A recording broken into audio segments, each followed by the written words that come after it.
Hey, this is the King of the Mountain, Jeff Jarrett, the founder and president of Global Force Wrestling, and you're listening to the Pencil Podcast.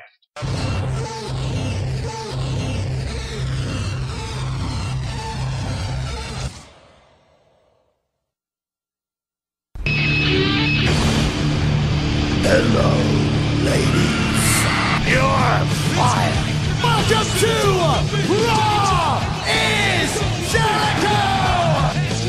Oh, let's get ready to suck it. You smile.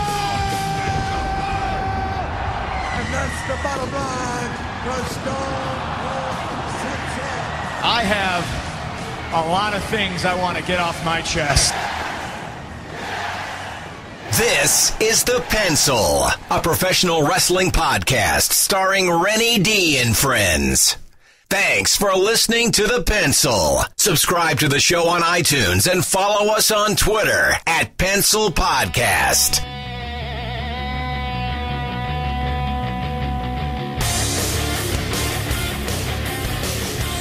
What's going on, guys? Welcome inside The Pencil, the professional wrestling podcast. I'm your host, professional wrestler Renny D, coming at you not live this week from the tank in Cottage Grove, Minnesota, but I'm actually in the Mile High City in Denver, Colorado. Dirt's on the line, back at the tank, holding it down until I get back.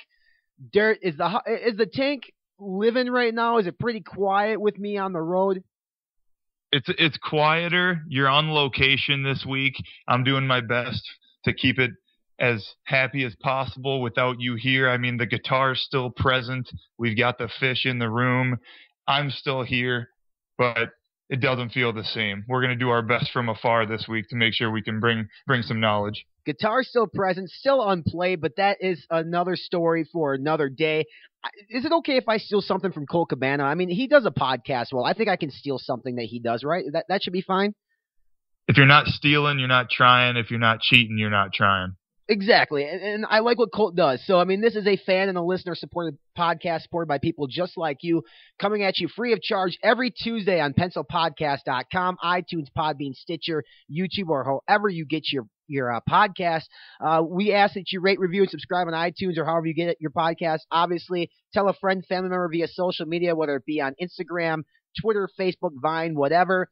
Again, every Tuesday, and this Tuesday, Dirt, and by this Tuesday, it's actually Wednesday. We come a day later because we had to do an interview, or I had to do an interview with the King of the Mountain, Slapnuts, the J's, Jeff Jarrett, which I conducted earlier today, and he will be on the show here tonight for the listeners of The Pencil. You weren't in the room present, but I hope that you're really excited, just like all the listeners out there in listening land, to listen to Jeff Jarrett talk to me about Global Force Wrestling.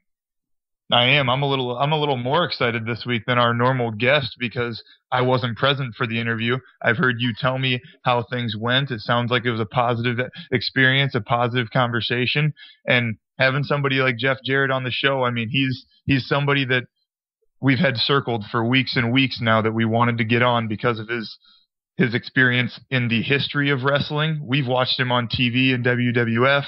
We've watched him in TNA. He's now got his own Global Force Wrestling. He's a guy that has so many layers to his experience and so many layers to his expertise in the ring and outside the ring business-wise that he's just a guy that I feel so lucky that we're able to add him to our guest list in the first 28 episodes of our show. So I'm excited to listen to the last half hour of this week's show just as much as any of our listeners are, I'm sure. I think he's going to hold a special place in your heart, Dirt, because he's currently living in your favorite city in the entire United States of America. He's in the music capital of the world, the country music capital of the world. He's in Nashville. He came at me live from Nashville. He brought up Taylor Swift. He brought up country music, how Global Force Wrestling is going to be very similar to the country music scene. And it's very interesting. I mean, we talked a lot about business of professional wrestling, more than his wrestling career. And the reason why I did that for the listeners out there and for Travis and everybody else is because if you want to know about his relationship with certain individuals in the wrestling business, there's 100 other podcasts that he's been on where he talked about his career in pro wrestling. I wanted to really focus on Global Force Wrestling and beyond and moving forward because that's where his heart is. That's where his head's at this point. And we just came off of Wrestle Kingdom 9, which you and I watched, which we enjoyed. We talked about that quite a bit. We talked about the future. Did a couple name drops here and here, but I mean, it was good. It was good. And he said he'd come back on the show sometime in the future, so we can work in his schedule to get him back on.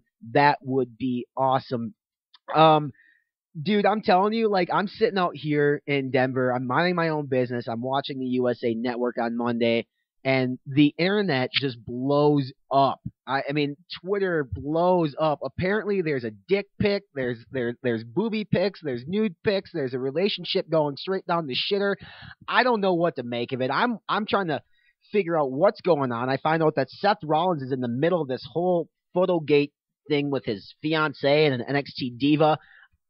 We had a few days now to kind of wrap our head around the situation with Seth Rollins, and I think that kind of overshadowed Monday Night Raw and overshadowed wrestling this week because it made Time Magazine, it made TMZ, it made all these different news outlets outside, the WWE, that this can't be good for Seth Rollins, right?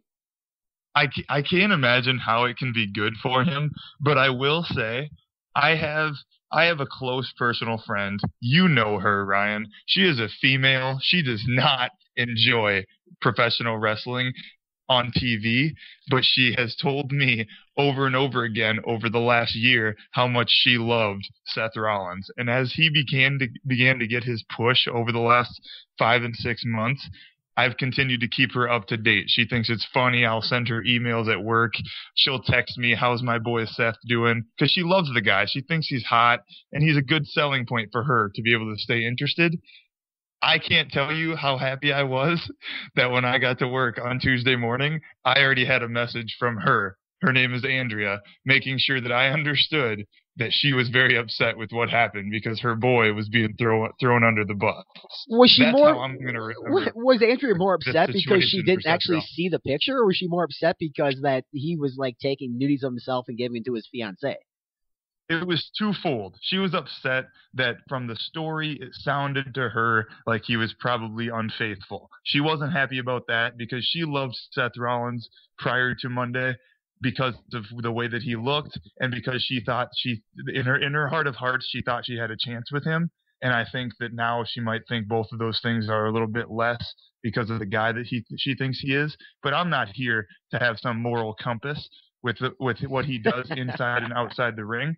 But I will say, I think she definitely did see the picture. Yes. I mean, I saw a picture of a blurred out male piece, which is fine because I don't need to see Seth's unit. But I'm saying, like, the pictures themselves obviously were taken, sent to his fiance. His fiance put him on blast on social media. First off, shame on you, you dumbass, because I don't know what happened if Seth's account was hacked or.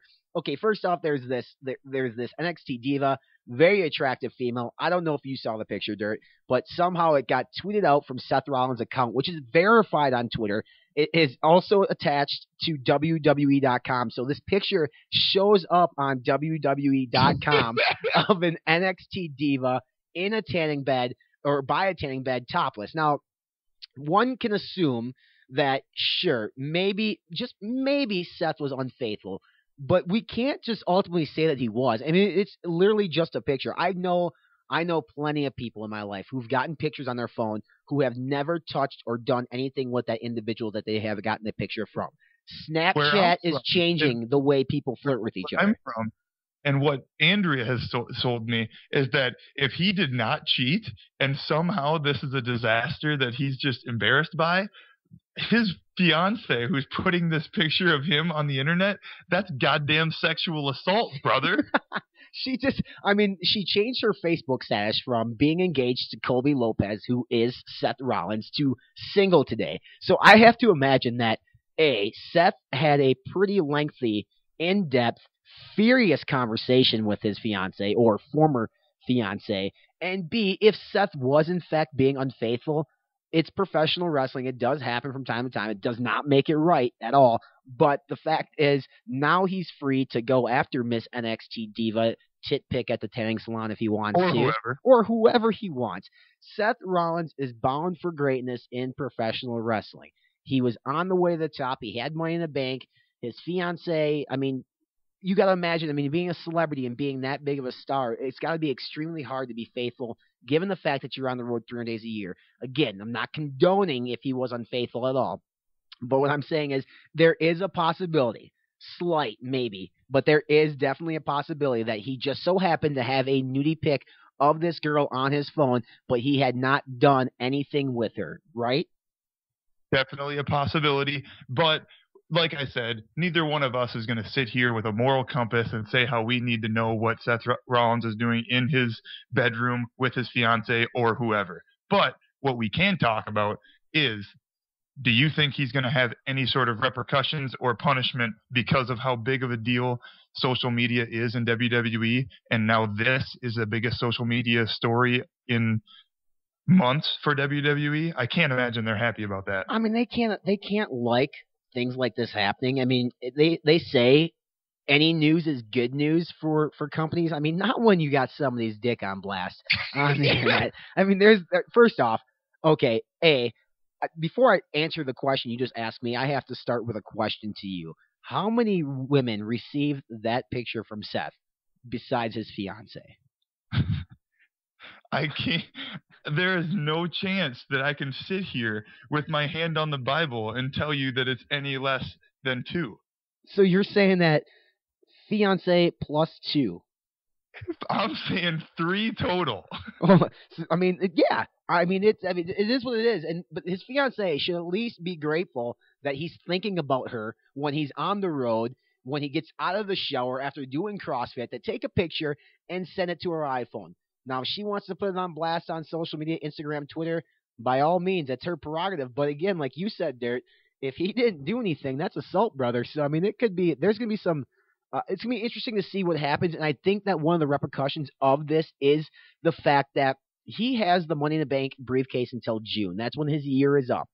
Will he be fined by WWE? I would hope so. And I say that because you can't keep using the excuse, I got hacked or whatever. I mean, the fact of the matter is, you're a celebrity. You're in the public eye. Your account is attached to WWE.com. If your dick is everywhere on the internet, you have to pay the consequences for that one way, shape, or another.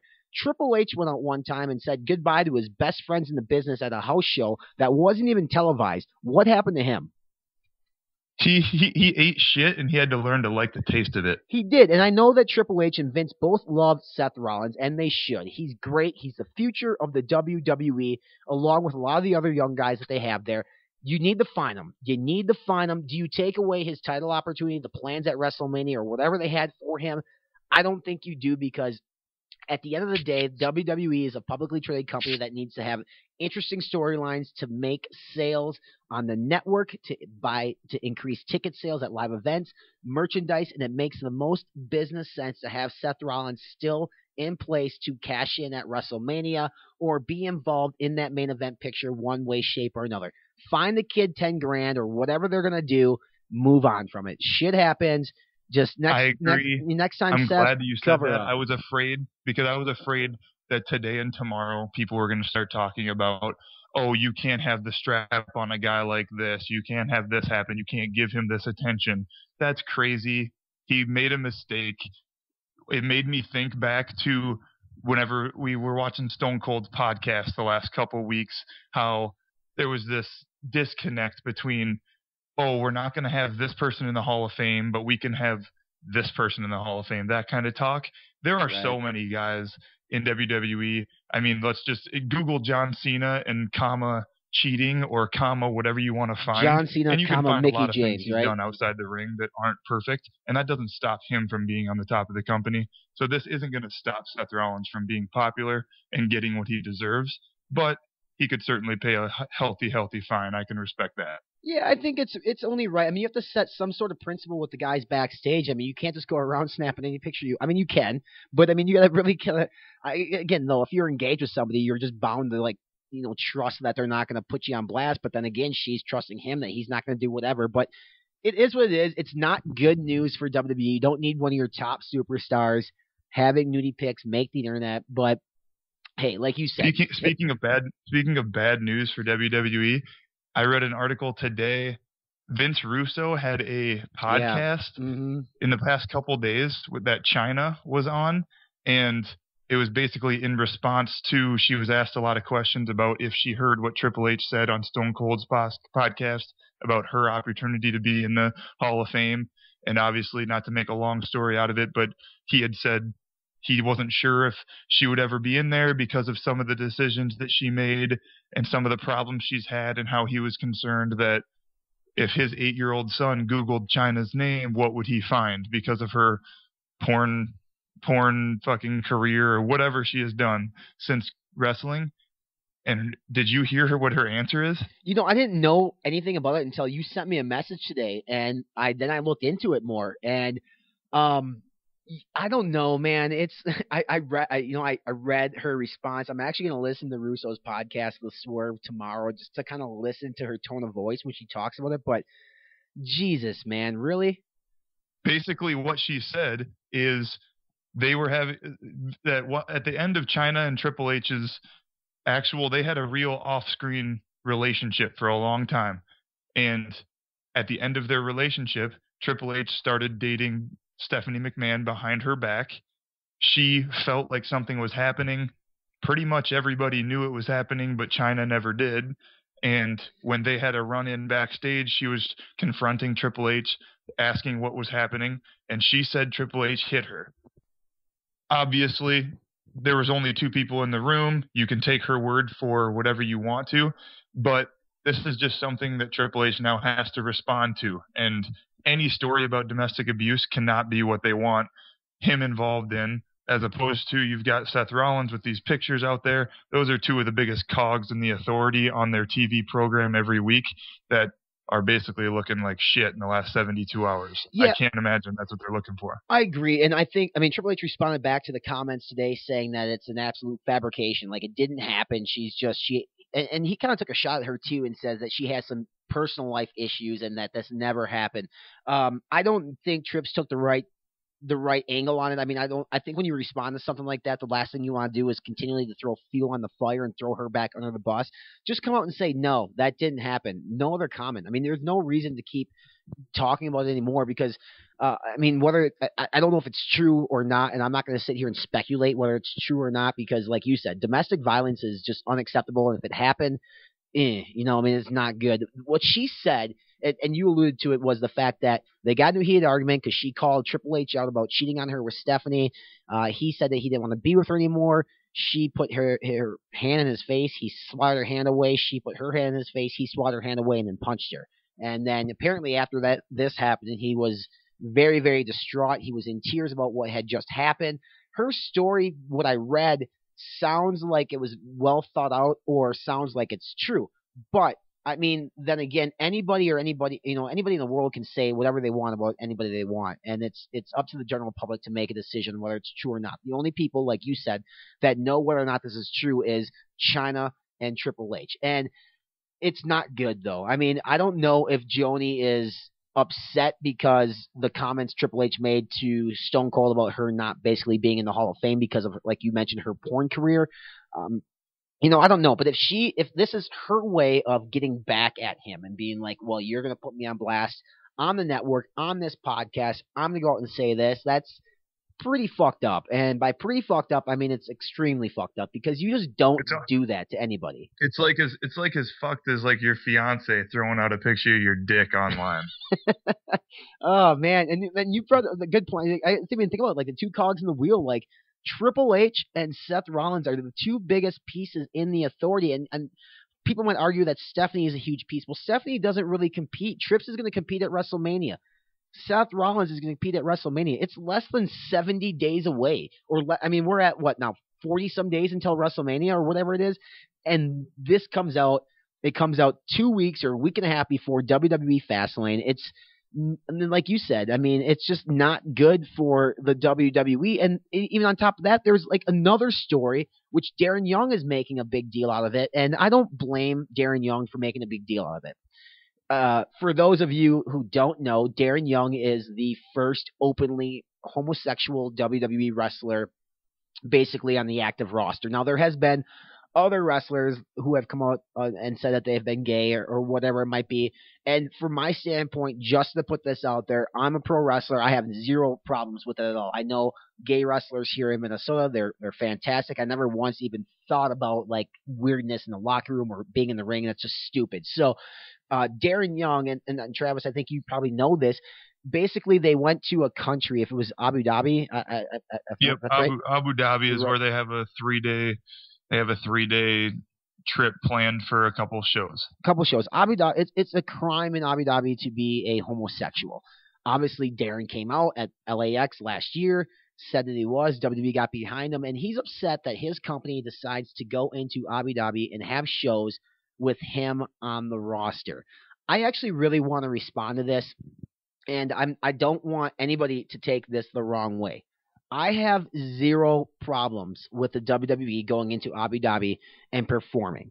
Now, if one of my employees, a la Darren Young, is obviously a homosexual, first off, you're not going to have him come along on the card because the crime or being illegal in that country. And I don't want to sit here and say that I'm not trying to say that I support the fact that it's illegal in that country, but Abu Dhabi is a huge, huge population in the world. And you're a worldwide brand. You're a global brand. If WWE decides not to go to Abu Dhabi, is Abu Dhabi going to change their laws because of that? No. I mean, they're not going to change a law just so the WWE comes into their territory. And again, I don't want anybody to take this the wrong way.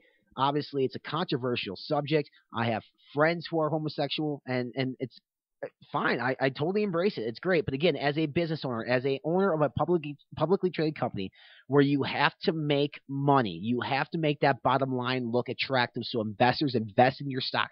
People buy your network. People buy your merchandise. You cannot not go into Abu Dhabi for a 3-day tour because they make good money there and they need to do it. And Darren, I get it. You can lobby for the law to be changed in Abu Dhabi. You can lobby for the WWE not to be there, but for the WWE not to be there would be ridiculous, in my opinion.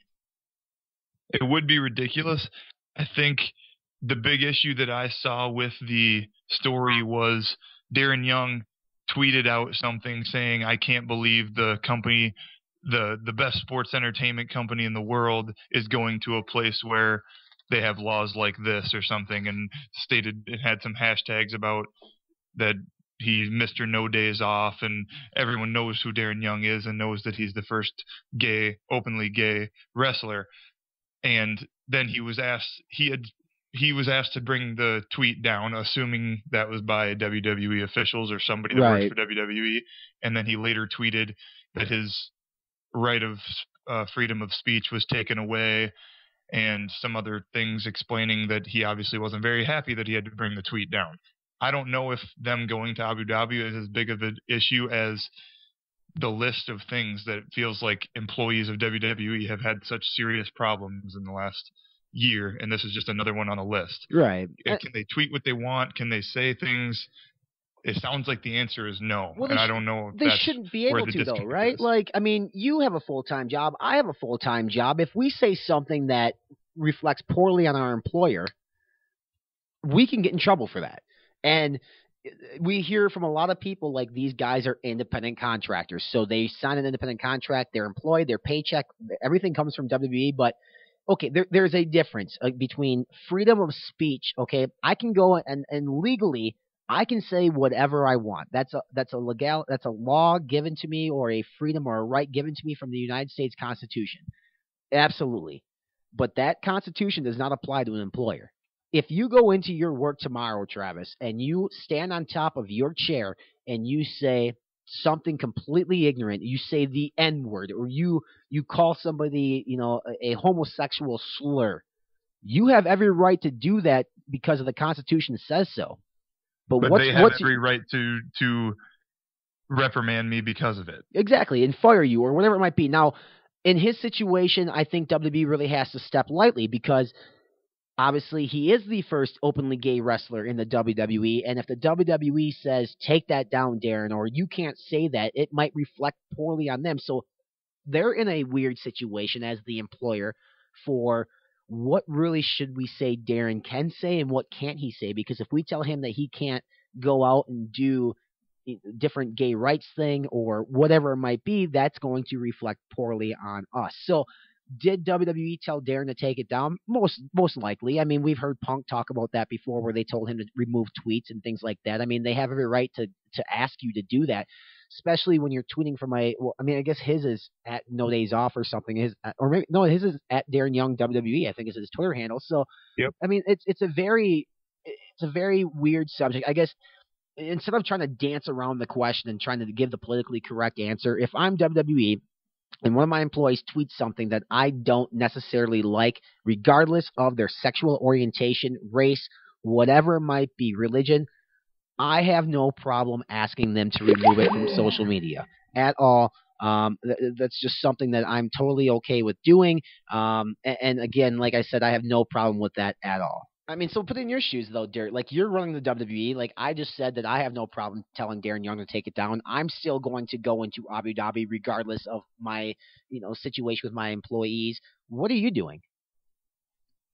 I'm not taking Darren Young with me, and I'm probably just going to leave his Twitter alone. As long as there's I don't think I'm going to be asking him to take it down. He's not going to be on the show. People in Abu Dhabi aren't not going to come to shows because Darren Young works for WWE. Maybe they wouldn't come if he was there competing, but I wouldn't bring him with. I would allow him to tweet what he wanted from his couch, and I don't think I'm going to make an issue out of it because as a company, they need to know that this is going to be a story. If they let him tweet that and then they don't tell him to take it down, we're not talking about it right now. But they cause it to be a bigger thing because they try to make an issue out of it. And I just think you need to have more foresight than that. Yeah, and if the IWC wasn't so anal about these stories, I mean, we would have no idea he even took it down. But people are religiously checking Twitter every 20 seconds of the day. Oh, shit, Darren Young tweeted this, and now, oh, shit, it's gone. I mean, it's like, to some point, I mean, these guys have zero privacy in their lives. But again, if you say something on social media, that's out there for everybody to read, to see. Seth Rollins knows this. Darren Young knows this. So WWE doesn't need negative publicity, especially going into the prime time of the year, because like we talked about, Dirt, I mean, what are we, like 40-some days away again from WrestleMania, the biggest show of the year. I think that some of these things will become an afterthought. I think the Seth Rollins thing might stay out there longer than probably we want it to be, and by we, I mean that he wants it to be. The Triple H and Chyna thing, I don't know where that's going to go, because that has potential to be some really, really bad pub for the WWE, especially because I think it's just the beginning. It just literally came out yesterday and today. I don't know. I think that, like we talked about him on Stone Cold's podcast, he dances around questions, and they dance around certain questions because it's a politically correct thing to do. I just wish for once they would just drop their shield a little bit and say, you know what, you're right. I didn't like CM Punk. I'm not going to put Chyna in the Hall of Fame because she did porn. She had, this and that happened to her.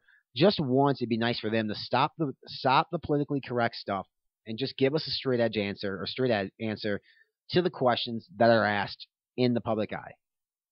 That would be nice, but we'll see how it goes. I mean, I'm sure by next week's podcast, some of these things will already be either blown over or answered, and they'll have an update that we can either touch on. But I feel like we've touched on the sad stuff enough, on the bad stuff, on the negative. You want to talk about some actual wrestling in the ring? Yeah, we can talk about a little bit of WWE Raw, because I mean, honestly, first off, Denver Mountain Time is fantastic. The show is done by 9 o'clock. I mean, I have an hour left to do whatever I want. Like tonight, for instance, and I was going to bring this up. I went to your bar, dude. I went to Chad's Bar and Grill in Denver, Colorado. And I mean, the thing is, like, the listeners know you as Travis, and they know you as Messer, they know you as Dirt.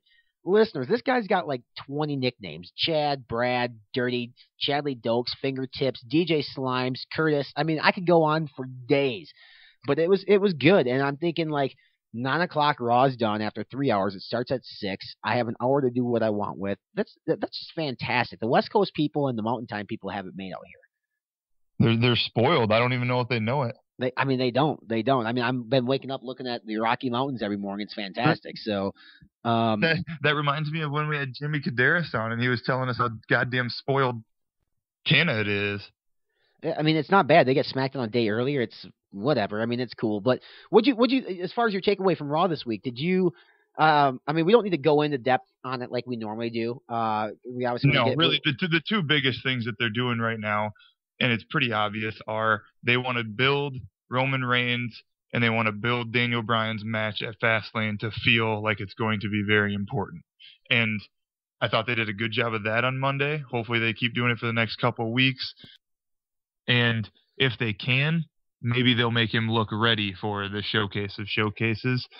I still don't know if he's there yet, but they're using the best guy they got in Daniel Bryan to try to get him there. I feel they're giving him more freedom when it comes to his promos, and I think Daniel Bryan brings out the best of Roman Reigns. It's been really, really fun to watch since this happened, and even Monday night, their interactions in the ring, whether it be at the end when Roman basically leveled Daniel Bryan, I think it's good. It's really building the match. I like the fact that Roman is not your full-fledged face. He's also not your full-fledged heel. He's going to be that tweener guy, the guy that says, I don't give a damn what the fans in Philly think. I don't give a damn what any fans think. I'm getting rich. I have a spot at WrestleMania.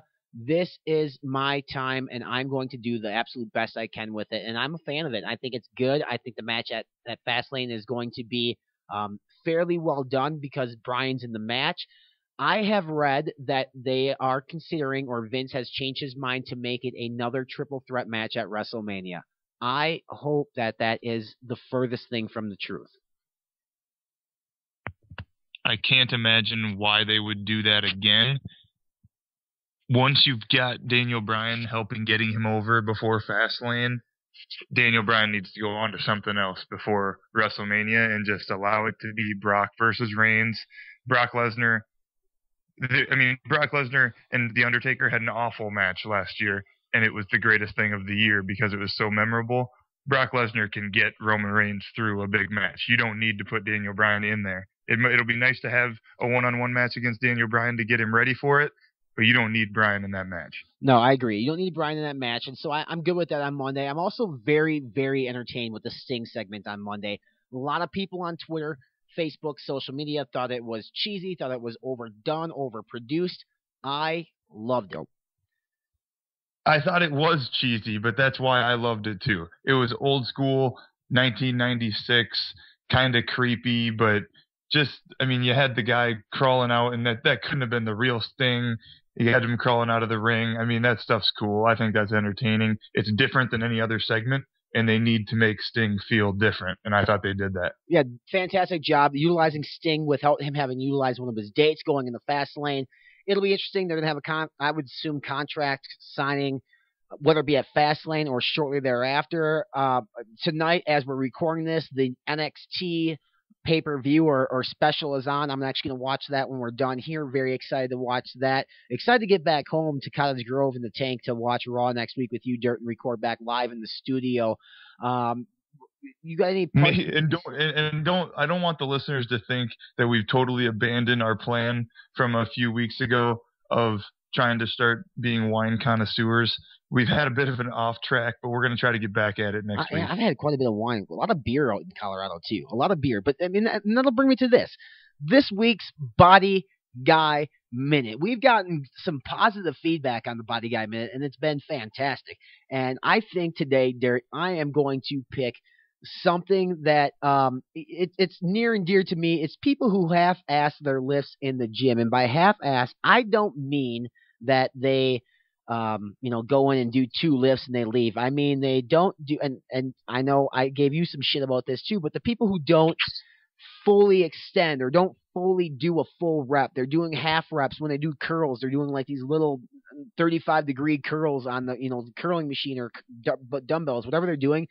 Guys, if you want to put size on, or you want to burn fat, you want to be in shape, you got to do full extensions of your lifts. It's a fact. You can't go in there and half-ass it. If you can only half-ass what you're doing too much weight. It's very simple. If you can't fully extend your arms or fully extend your motion on the weight that you're doing, weight down. Don't be embarrassed if you're doing less weight, because at the end of the day, what is the most embarrassing thing? Looking like shit, fat and sloppy. Yeah, exactly. So do yourself a favor. Take a dumbbell down a size. Take a plate off the bar. Take your time. Have proper form. Fully extend, and make sure that you're doing your body a favor and get bigger and get better. And now, Dirt, finally, obviously we talk about supplements on this show all the time. We talk about things that we use. We use pre-workout. We use protein. I use an intra-workout.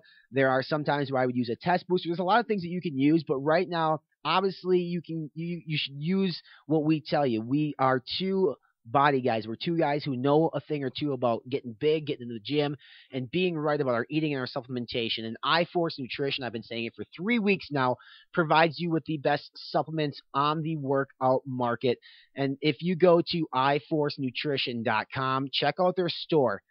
When you check out, use promo code PENCIL30. That's right. It's PENCIL30 after the Pencil Podcast, the greatest professional wrestling podcast out there by me and Jarrett. You use the promo code PENCIL30. You're going to get 30% off of your order, which means it's going to bring your order down to less than bodybuilding.com. Plus, shipping is cheaper. So go stock up on Max Out, Protein, Hemavol, whatever you want, testable, and there's a lot of good stuff there. I fully support iForce Nutrition products. I recommend if you're looking for a pre-workout, go ahead and get yourself the Max Out. The lemon line is fantastic. Compete, the Tangy Tangerine is great. The original Hemavol is fantastic, but they also have a new Hemavol coming out too. Again, the promo code is PENCIL30. It's at iForceNutrition.com. You're going to get 30% off, and they actually do kick back something to us, Dirt, so that way we can pay the bills here for the show each and every week. Yeah, I mean, it's we've been doing this for 28 episodes. You know, this is our 28th episode. A big guest tonight, Jeff Jarrett, Global Force Wrestling founder, co-founder of TNA Impact Wrestling, 17-time world heavyweight champion in TNA, and also the former Intercontinental and European champion in the WWE. I mean, who would have thought, man, 28 episodes ago, you and I sitting around saying, let's start a podcast, that we'd have Ken Anderson on, Lance Archer, now Jeff Jarrett, and we had Jimmy Caderas, we had some of the biggest guys from the dirt sheets on the podcast. I mean, who would have thought that you and I, two simple dudes who like to get in the gym and talk pro wrestling, would be at this point right now? I'll tell you one guy that thought that. Well, I'll tell you three guys that thought that. Me and you for two. And third, the guy who ended up last week hitting us with an email a few days after our record and said that he had found the answer to our trivia question. We said we didn't know that Big Show and Sin Cara both won a clean victory match on Raw ever, and he came out and proved us wrong. Apparently there was a Raw like a year ago during the summer of last year. March 24th of 2014. Sin Cara and Big Show both went over clean on Monday Night Raw. It was just, I mean, I don't know how he found it, but he is now the official statistician of the pencil. So Ryan Drapes, congratulations on the March 24th. It's a big find by you. Pretty awesome stuff. So shout out to that. Dirt, thanks so much, man, for going ahead and calling in from the tank in Cottage Grove, Minnesota. I'm going to hold things down here in Denver. Next week, we have Horace the Psychopath on. He's an independent wrestler here in Minnesota. There's some controversy around Horace's departure from the business and some things that surround his last show.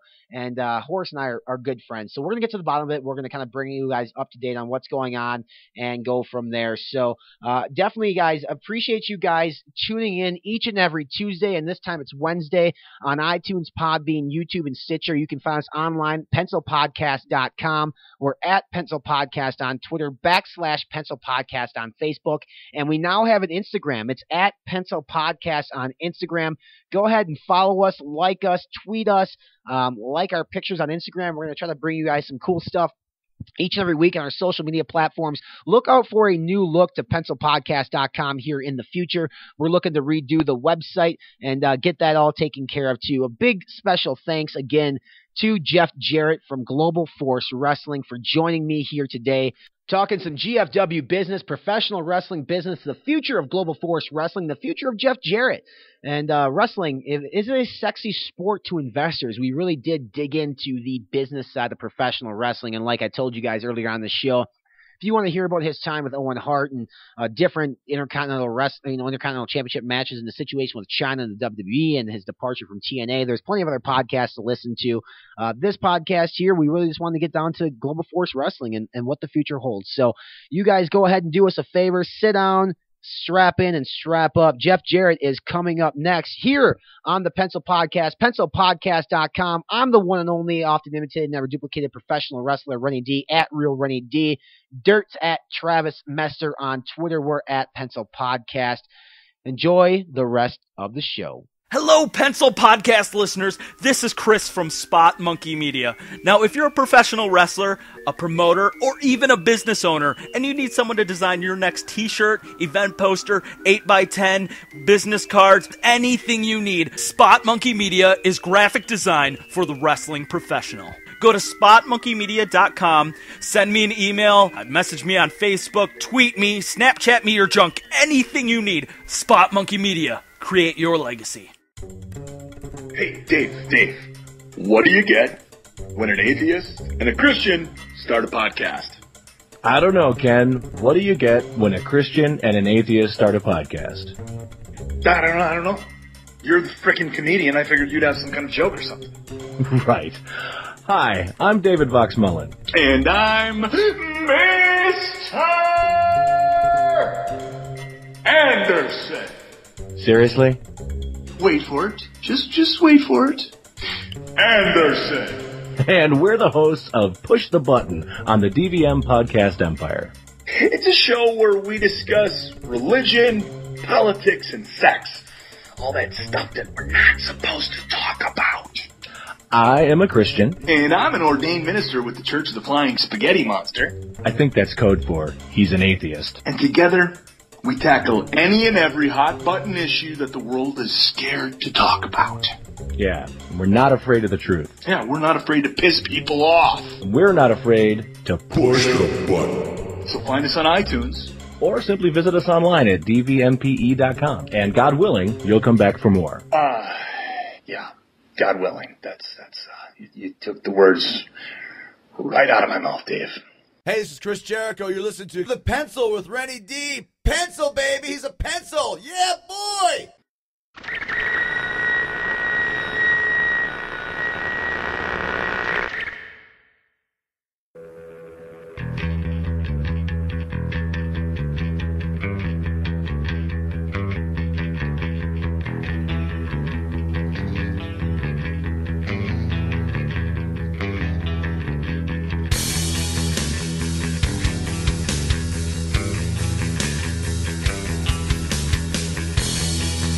What's going on, everybody? I am here finally with Jeff Jarrett, the founder of Global Force Wrestling. Jeff, does that ever get old when people refer to you as the founder of Global Force Wrestling? Oh, I don't know if it gets. It's only been around a year, or I mean, much less than a year. So no, it doesn't get old yet. But no, I'm excited. Very passionate about Global Force Wrestling, and couldn't be happier than where we're at with in today's world and where we're at with GFW.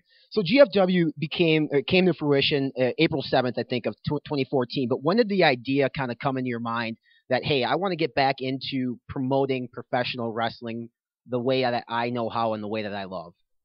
You know, it's in my blood. It's my family, and you know, I've stated this many times. You know, it's in my family's blood. My family's been in the professional wrestling business since the 1940s. My grandmother never wrestled, but she did everything but wrestle. She promoted and you know, worked in the financial side of it and worked her way up. And so my dad wrestled and promoted. So, you know, it's always been in my blood. And when I left TNA in December of 2013, I knew it was time to close that chapter of my life and start a new one. So it took me a couple of months, and I started putting the pieces of the puzzle together and just taking a step back and not looking at wrestling, looking at all forms of entertainment. And you know, I'm from Nashville, Music City, USA. And, you know, the music business has quite frankly, over the last 10 years, a real radical change in the industry just on how music is distributed.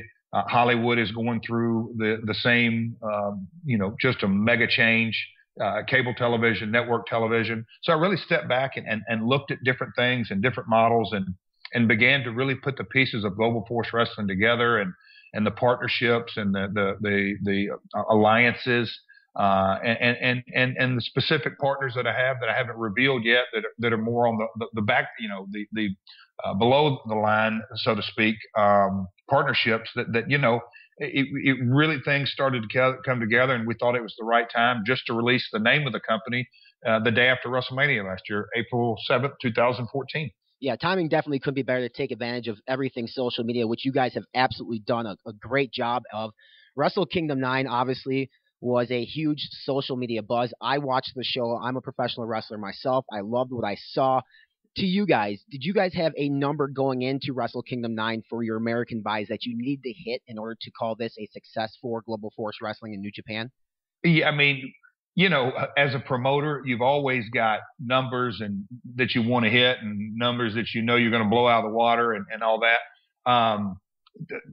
Yes, it's a success. To our knowledge, although the pay-per-view industry, as everyone knows, the billing cycle that, you as the consumer bought it on January 4th, but you don't actually have to pay to it till somewhere in the next 30 days. Mm-hmm. Once you pay for it, then it's another 30 days in their quote unquote, their accounting system. And then you, for whatever reason, whether if you're a cable buyer, it has to go to in demand, it has to go to the head office, and then it's disseminated back out to the content provider. So it's a 90-day period.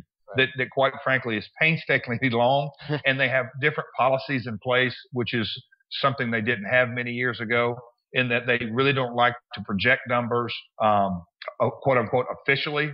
The real projection comes in the reporting of the buys. And so, we will not know exactly how many buys we had until we get the money in our hand.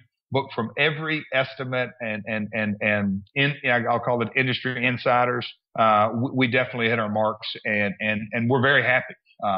But the thing that excites me the most out of all this, when you start up a company, you certainly can't lose money, but as long as you're staying in the game and creating brand awareness, it's something that you're basically planting the seeds that you will reap the harvest in the months and years to come. Well, I don't think we could have stepped off Global Force Wrestling with a bigger event, with more exposure, in a more unique manner than Wrestle Kingdom 9. Because yes, it was from the Tokyo Dome and big and spectacular and had that mania feel, but it also had great American talent. AJ Styles, all of the Bullet Club, Lance Archer, Davey Boy Smith. I could go on and on. Kenny Omega.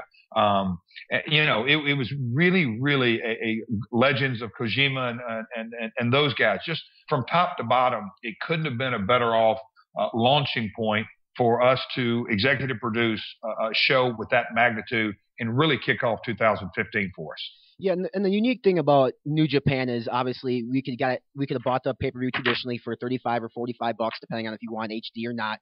But they also have the New Japan World app, which I think was very beneficial. Do you have the numbers between how many people watched it via the app? I mean, I know you said the numbers for the cable outlets are preliminary at this point, but did a lot of people utilize that app program to watch the pay-per-view? The Flips app. I mean, yeah, that was through the roof. We're a privately held company, so I'm not going to release details because right. One number can become another number. But exactly. Yeah, very excited. Just the technology of the Flips app was off the chart, and I believe myself, along with other promotional situations, but Jim Ross is at the very top of that. Mm-hmm. With his podcast and all the different media he did, the word was out not just in North America, but on a real global basis. And I've had fans. On social media, I've had some business partners and all through Europe, South Africa, and Australia send me pictures via email of the viewing parties that they had.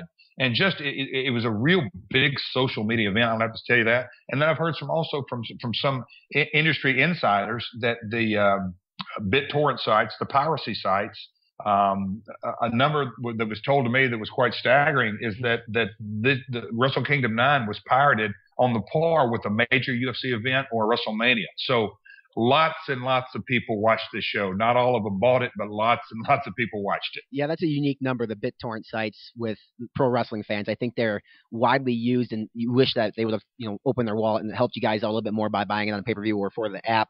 And that was one of my biggest concerns going into Wrestle Kingdom 9 is when I saw the price point, I'm thinking, in America, we've now become accustomed to paying $10 a month because of the WWE and what they're doing.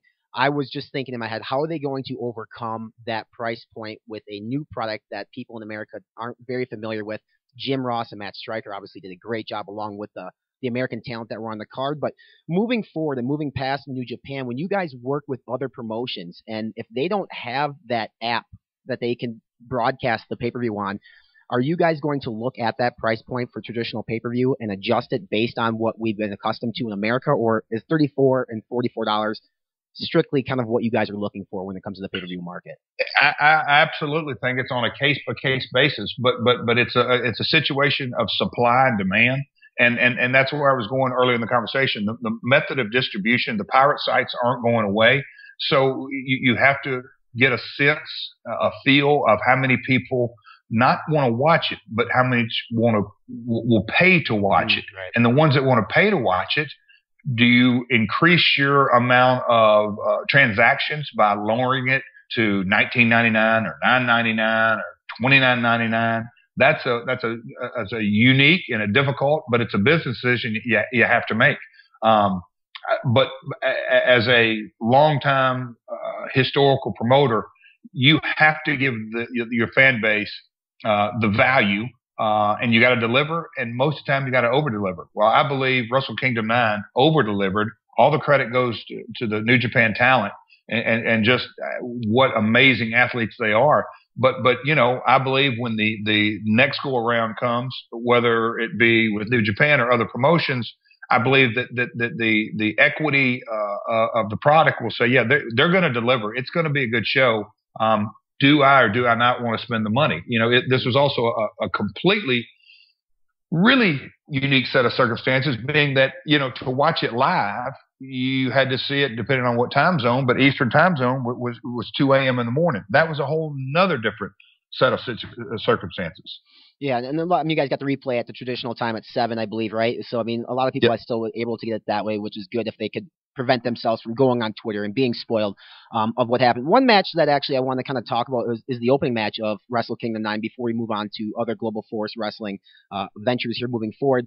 The Young Bucks are one of the best tag teams in the world at this point. The question I have is some of the stuff that they do it so quick in the ring. And even felt like JR had a hard time keeping up with that match, and he's a veteran, obviously, of the sport. Do you ever take young talent aside like the Young Bucks, and they've been in the business for quite a while now, but say, hey, guys, you need to slow down a little bit? Or is that kind of what you were looking for, what they're looking for in the Young Bucks moving forward? It's without a doubt on a case-by-case basis, depending on a talent-by-talent basis, show-by-show basis. What I have was always and old-timers ingrained this into me, from my grandmother to my grandfather to my dad, Jerry Lawler, any mentor I had in this business. I can remember Kurt Hennig coming down to Memphis way back when I was 19, 20, and I got the fantastic opportunity to wrestle him, or wrestle Nick Bockwinkel. But this is a tried and true, and if there is any wrestlers out there that are listening to this, at the very top of the very top of your priority list, no matter what you're doing in that ring, listen to the audience. They'll tell you if they like it or if they don't like it. And that's why I believe the Young Bucks are one of the very best tag teams in the world today. And when they have their matches, people respond. Yeah, they're all around the indie scene, especially. I know they had a little stint with TNA shortly, and then kind of back to the indie scene. One thing when it comes to talent for Global Force Wrestling, I think one of the first names that you guys released when you started, quote-unquote, signing talent was Lance Archer, who's a good friend of mine. I've wrestled him before. Fantastic talent, and what a great grab by you guys. But when you guys evaluate talent, do you have, per se, talent scouts, or are you personally going to YouTube and watching matches to find the next best thing to have under the GFW brand? Well, to clarify, we don't have one wrestler signed right now, Okay. But we are talking to, many talent, sure. And soon to be going to contract. But no, it's not just me. And this is something that over the last 10 to 15 years, I've developed relationships all around the globe, and I want not just a little feedback, and I'm getting massive feedback from other promoters, but more importantly, this day and age, other talent. I like to get a read and talk to talent, and there's a couple of guys that I could name by name, and you'd say, oh, wow, you really do ask those guys their opinion? And I'd say, yep, I sure do, right. And I value it. Is that, I want to find out, okay, how are these guys in the ring? How are their promo skills? How are the shows that they're on? Are they drawing? Are they not drawing? What's drawing them? Who's promoting them? There's a lot of data that you need to really assemble in evaluating talent. Yeah, and that was a big thing for me when you guys came out last year as a new brand. I know I'm in Minnesota, so AWA territory. A lot of us guys here were really excited because we thought, well, hey, there might be another opportunity for another promotion to work for. I did the WWE thing. I was told I was too short, so my head initially went to other promotions that I could go for, and there are other talents in Minnesota like Arya Daivari, who I believe you may know. Yes. You know, that obviously looked at you guys too and thought, hey, this might be an opportunity.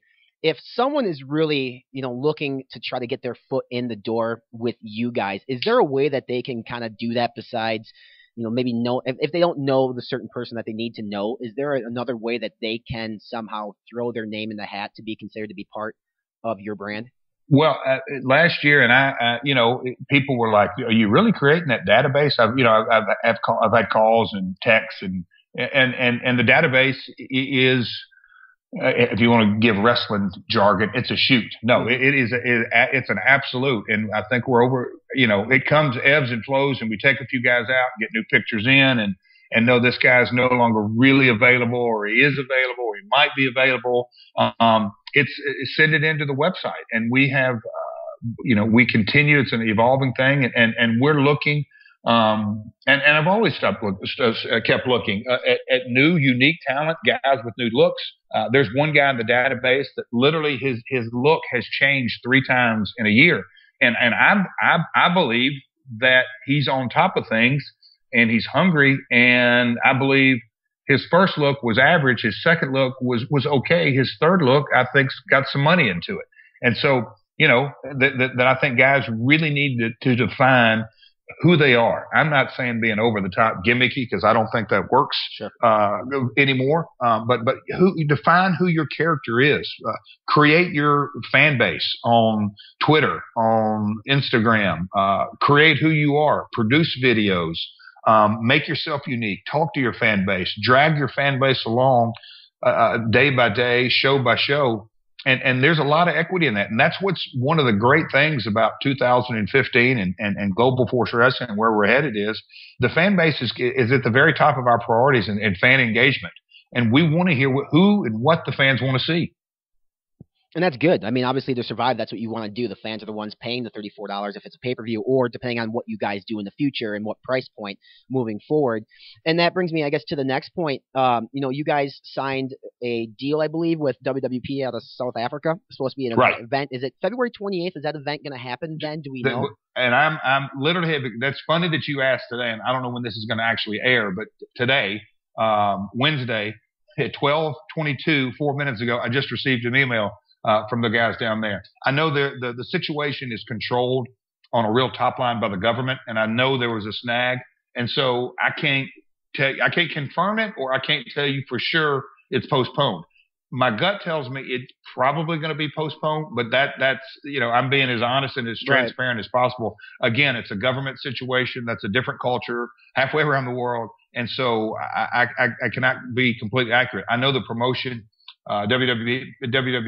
WWP has a lot of exciting things, and we're happy to be a part of it in 2015. And are you looking to bring that to America through a TV outlet, pay-per-view outlet, or are you just still right now kind of still tossing around ideas on what exactly it is that you want to do with that partnership?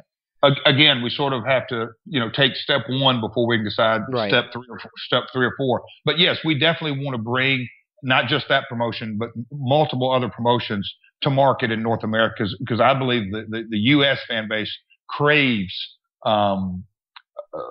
new, fresh, not just talent, but different styles of wrestling and everything that goes with international wrestling. Absolutely. So if I asked you a question, you mentioned earlier wrestlers need to define themselves and get over with the fans. If I asked you to define what Global Force Wrestling is, how would you define what Global Force Wrestling is? It's where we sort of stated the facts. It was launched on April 7th, 2014. It was the rollout began actually that same month with forming the partnerships with AAA, then New Japan, then Europe, and then South Africa, and then Australia. Doing business a little bit different that's been done in the past. We not only want to recognize other promotions, we want to help promote them and exchange talent. And as 2015, and I believe in the next 30 to 60 days, all the announcements, not all of them, but the majority of the announcements are going to be rolled out to define The term was used last month. When will you become a standalone promotion? I know the days are, the countdown is on, and we're going to be releasing that information. And so we'll continue to co-promote, inter-promote, a talent exchange with the other promotions around the world, but also create and define our own roster with our own championships. That's awesome. And I would assume you're going to try to get a TV deal here in America for when you guys brand the GFW shows yourself. I know I read something, and whether this is true or not, that you are now free to negotiate with Spike TV and other locations. Are you actively, at this point, trying to find that partnership that potentially could put GFW on TV moving forward? We are in multiple discussions, and I've stated this several times in the last couple of days, with not just talent, not just sponsorship, not just live events, not just distribution models. All of the above is what we're in the process. The New Japan Wrestle Kingdom 9 promotion came to an end at the end of January. Since I've been back from Tokyo, tied up the boring loose ends, so to speak, on that, but have been actively pursuing all of the above. Awesome. And as far as, I mean, I know you guys are not looking, and maybe you are, I guess I shouldn't speak for you, but competing directly with WWE seems like it's something you just don't want to do. You got to be something different for the most part. Give the American fan base something a little bit different, a different flavor. When you look at the big promotions, WWE, Ring of Honor, Lucha Underground, and TNA, do you have a plan in place for GFW to be different, or are you just going to try to bring the best damn wrestling possible to the American audience? No, I absolutely have a plan and a vision, and it's something that I'm very excited to get to expose. I think you have to, you have to be different. I'll go back to my music business analogy. Taylor Swift is the biggest selling artist in 2014. She crossed over from country to pop. Mm-hmm. But there's only one Taylor Swift. That's her brand. So anybody who enters into the music marketplace doesn't need to be another Taylor Swift, doesn't need to be another Kings of Leon, doesn't need to be another whatever. You got to be unique. You got to be different. You got to be fresh, and you got to be in touch with your fan base. And so, yes, I absolutely have a vision. We all have a vision here at Global Force on how we're going to present professional wrestling in 2015. Is professional wrestling sexy to investors? When I tell you specifically on a case-by-case basis, because I've dealt with venture capitalists all the way down to angel investors, all the way down to you name it across the board. Mm-hmm. The one thing that is really, really did you say sexy or enticing? Yeah, sexy. I mean, the reason I asked that is I got my master's degree from the University of Minnesota, so I think business all the time. And part of this podcast is we look at wrestling, but we try to look at the dollars and cents too. And I'm just trying to envision you going into a meeting with investors, and are you selling professional wrestling as a sexy sport, or do they not perceive it that way? I guess that's the question. At the end of the day, hard-nosed, very successful businessman want to know one thing. I want to know what your EBITDA looks like. Well, I want to know what your bottom line looks like. I want to know if we grow this from 10 million to 100 million, how can I get it from 100 million to $1 billion? And so it's much bigger, broader, long-term strokes. And wrestling is we are at the very end of the day, the NFL produces content. They have football games, they have pre-shows, they have post shows, they have this is a day in your life, and you could go on and on and on and on and on about on the NFL work. Right. Well, professional wrestling is that. We produce content. We can produce live shows. We can produce tape shows. We can produce pay-per-views, but we're content, creators. And out of creating that content, you can have anywhere from one as a John Cena all the way down to 40 pieces of talent. So you're creating IP. And off of that IP, you can run live events, you can sell merchandise, you can have lunch boxes and a big licensing program, all of that. You can have revenues from pay-per-view. You can have revenues from ABCD. So my personal experience is that the different revenue streams that you can create off of a professional wrestling business is really a unique set of circumstances. Like I said, you can get licensing fees for your programming, not only domestically, but internationally. Merchandise. I could go, right. If you've got your masters, you absolutely know where I'm coming from. There's multiple revenue streams that can be created off of that. And and the business is changing. And when I tell you this, the content business, it has drastically changed in the last 36 months. Oh, absolutely. I mean, when you look at, I'll go back to the music business. In the 90s, they were producing, and I'm just talking about off of music sales, just music sales in the 90s. It was north of $30 billion. North of 30. What do you think it was in 2014? Just from music sales? Sales, yes. Well, I would think less than that now, just because of people can get the stuff for free in concerts. And I mean, I think concert revenue is where they're getting all the revenue at this point. So what's your guess? It went from north of 30 to what do you think it was? North of 30, probably about half that, 15. Yeah, that was my guess when some less than 7. Wow. So when you really take a step back and look at that, their business model has drastically changed. But I also believe that television is in that exact same space. I mean, when House of Cards won those Emmys, it all of a sudden you go, okay. And I know it's an award show, and I'll probably be criticized for making a reference like that, but it just goes to show that a television program that can only be seen, online is winning awards. The game has changed drastically. Yeah. WWE obviously is changing the game drastically too with the network. Good thing or bad thing for pro wrestling? Great thing. I don't think just a good thing. I think it's a great thing. It is where the business is going. It's going online. Vince, obviously brilliant, best marketer this business I've ever seen. But he had the knowledge to know to start consuming all the libraries methodically. And that's the foundation, so to speak, of being able to have a 24/7 network. But then you can see where the rollout's coming, the pay-per-views, and he's giving it away free for a month, and just all the different marketing. He's in a transition period from his business model, right. And he knows it better than anybody. But for the fan, how much access? Like I've got kids, my kids, and Cody loves wrestling. But when I was a kid, I got to watch the Saturday morning show and maybe get a tape trade. Yeah. Nowadays, kids can go on and watch Lucha Underground, WWE Network, New Japan, independent promotions all over the world through YouTube. Just the accessibility. So I take it, and again, it sort of goes back to one of the reasons I'm really, really excited about Global Force Wrestling in 2015 is that talent pace is talent. The free agent market is very, very rich, and people want to see wrestling. Absolutely. And I guess I know we're bound for time here, so I got a couple of quick questions for you yet, and then we can let you go, Jeff. This is a Twitter question. What's the difference between Vince, Dixie, and yourself? Hey, good question, but I will not answer. Right. Vince is in his 60s.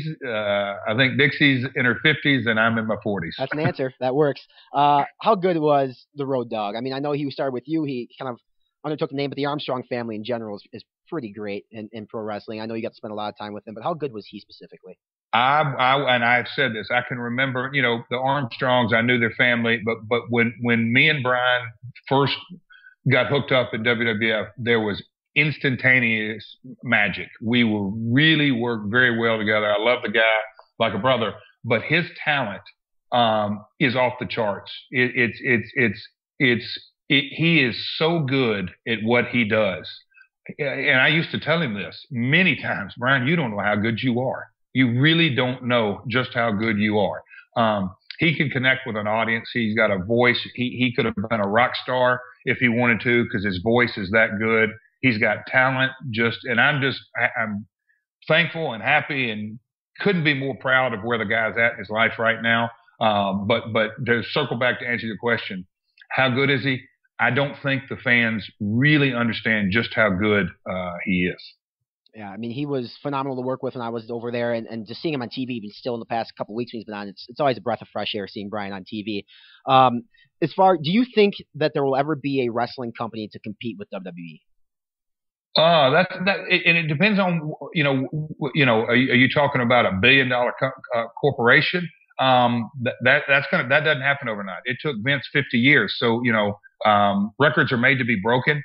So I think would be naive to completely rule it out. I don't see it happening any time in the next 10 years because just the way the world is. But I believe the business, and I'll give Vince a lot of credit due to his massive marketing and exposure, and they're going to be in WrestleMania's in California in a stadium, and Texas, Jerry Jones, Texas Stadium. That's a massive mega event, right. And it's good for business. So there's a lot of room, I believe, globally for many wrestling organizations to pop up and be successful and make money. Perfect. And I got two more questions for you. One, should the Undertaker streak ended last year at WrestleMania? Look, the short answer to that question is why. But the long is that they've got a plan. I don't believe Undertaker, and an incredible company guy, but I believe there is a vision on where they're going and you know, why, who, what, when, where, and why it happened are questions that we're not supposed to know. Probably 90% of the organization or 95% of the organization are asking the same questions. But my guess is that Vince and Undertaker have their reasons. And then my last question here for you. If you could have a match, whether it be at WrestleMania or Wrestle Kingdom, against any wrestler in the world, who would you pick and why? My days are gone. But, you know, the talent in my era that I enjoyed wrestling events and feel like it was an honor to step into the ring, you know, several come to mind. Shawn Michaels, maybe the greatest athlete I've ever been in the ring with. Kurt Angle's on par with that. You know, had some great matches with Scott Hall and others. So, but you know, I don't like to play I guess we'll call it the fantasy booking game. No, absolutely. Well, Jeff, I definitely appreciate you coming on and talking Global Force Wrestling with us. I really hope that the WWP event kind of gets a solidified date in stone so we can expect more GFW stuff coming to America, whether it be them guys, AAA, New Japan. You're at Real Jeff Jarrett on Twitter. Global Force Wrestling, I believe, is at GFW Wrestling, correct, on Twitter as well? All of our social media is at GFW Wrestling. Right. And you're right, I'm at Real Jeff Jarrett, and I appreciate those plugs. And if you want to get one final one, all the latest breaking details, and you're going to want to keep an eye on this site in the next 30 days, and that's globalforcewrestling.com. Awesome, Jeff. Well, thanks so much for taking the time. Go out there, knock them dead, and bring some kick-ass pro wrestling back to America some more. We like that. You got it, my friend. Talk soon, and I won't be a stranger, and I'll come back on in the days and months to come. Love it, man. You take care.